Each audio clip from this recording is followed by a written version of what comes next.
Wenn du mich fragst, wo's am schönsten war, sag ich Sansibar. Es war eine harte Überfahrt, 10 Wochen nur das Deck geschrubbt. Hab die Welt verflucht, in den Wind gespuckt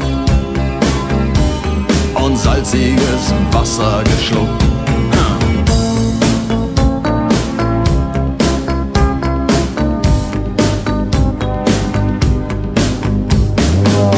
Als wir den Anker warfen, war es himmlische Ruhe und die Sonne stand senkrecht am Himmel. Als ich über die Reling sah, da glaubte ich zu träumen.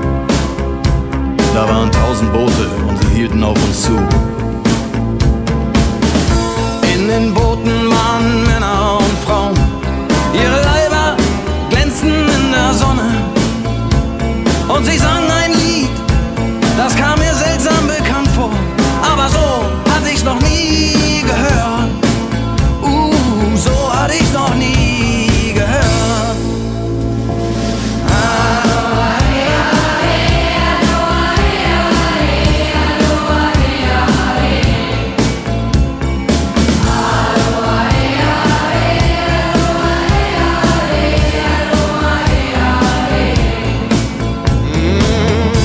Ihre Boote machten längsseits fest und mit dem Wind wehte Gelächter herüber. Sie nahmen ihre Blumenkränze ab und warfen sie zu uns herüber. Hey, und schon war die Party im Gange.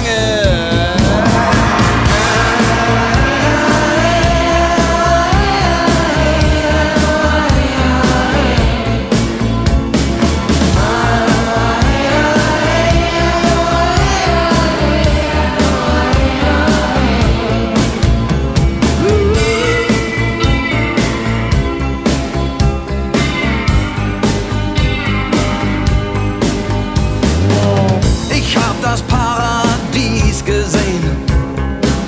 Es war um 1910. Der Steuermann hatte Matrosen am Mast und den Zahlenmeister haben die Gonokokken vernascht. Aber sonst waren wir bei bester Gesundheit.